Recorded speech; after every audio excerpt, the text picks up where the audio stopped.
Halo teman-teman, welcome back to my channel with Dr. Ito.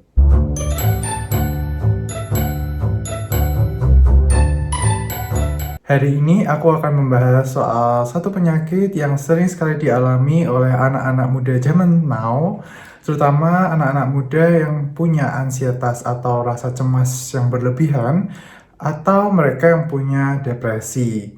Dan tidak hanya itu, mungkin stres atau pekerjaan yang berat, tekanan yang cukup berat juga bisa menyebabkan penyakit ini. Ya, nama penyakit itu adalah tension type headache. Orang yang mengalami tension type headache biasanya keluhan paling utama adalah rasa pusing di kepala yang cukup berat, membuat orang tersebut tidak bisa berpikir maupun mengambil keputusan. Rasa nyerinya seperti diikat atau ditekan di kanan dan di kiri kepala. Dan rasanya seperti, aku mau istirahat aja, aku benar-benar nggak bisa diajak ngobrol. Dan keluhannya juga ada mual, tetapi tidak sampai dimuntahkan. Ya, hanya mual, jadi kayak muntahnya itu nyangkut di mulut tapi nggak sampai dikeluarkan. Dan satu hal lagi, rasa pusing yang dialami ini bisa bertahan dari beberapa hari hingga beberapa minggu, dan apabila sudah parah dia bisa sampai beberapa bulan. Hati-hati dengan nyeri kepala yang disebut dengan migrain. Migrain dengan tension type headache sangat berbeda. Migrain sifatnya nyeri kepala sebelah, antara sebelah kiri atau sebelah kanan. Dan dia diikuti dengan nyeri yang berdenyut, dan ada muntahnya, jadi nggak hanya mual tapi sampai dimuntahkan. Bahkan orang yang mengalami migrain juga ada sensitif terhadap cahaya maupun sensitif terhadap suara-suara.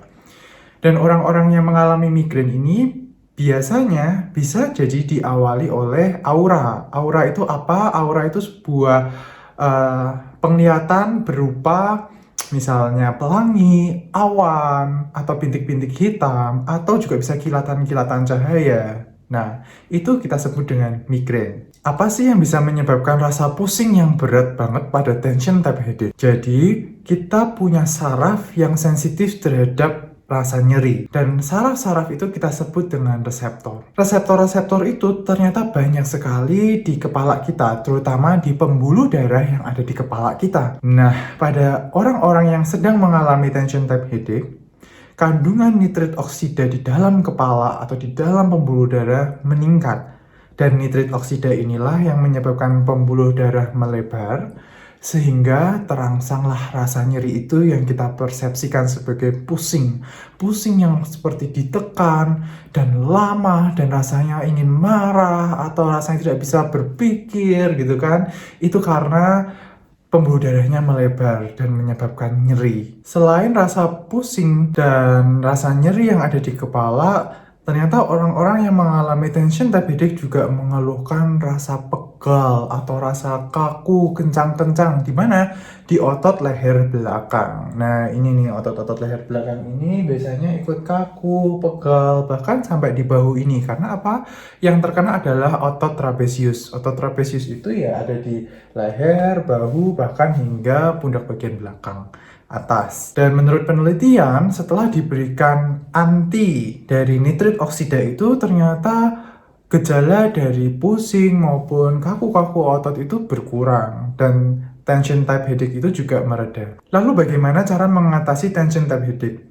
Teman-teman bisa membeli obat-obat golongan NSAID seperti paracetamol, ibuprofen, natrium diklofenak, aspirin, dan dikonsumsi sesuai anjuran yang tertera di kemasan, atau bisa tanya pada dokter terlebih dahulu.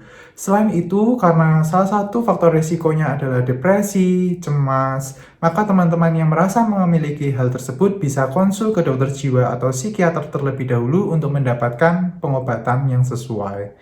Selanjutnya, teman-teman juga bisa melakukan meditasi, relaksasi, pijat, masase, atau juga bisa melakukan self-healing untuk mendapatkan ketenangan dan bisa mengurangi rasa cemas. Aku punya satu trik yang bisa teman-teman lakukan di rumah, yaitu dengan mengkonsumsi kopi. Untuk teman-teman yang tidak alergi kopi, bisa mencobanya di rumah. Kopi apapun bisa diminum, dan kopi ini bisa menyebabkan pembuluh darah kita dari yang semula melebar, dia menjadi mengecil karena dia mengandung kafein. Bisa dicoba, dan apa hasilnya, apakah membaik atau tidak, bisa tulis di kolom komentar di bawah. Sekian sharing aku tentang Tension Time Headache di video kali ini. Bagi teman-teman yang merasa video ini bermanfaat buat kalian, tolong sharekan video ini. Gak perlu like, subscribe, atau pasang tombol lonceng, gak perlu. Yang penting kalian tahu kalau kalian sedang mengalami tension time headache atau penyakit yang lainnya. Dan sekian video kali ini, jangan lupa tonton video-video yang lain. See you!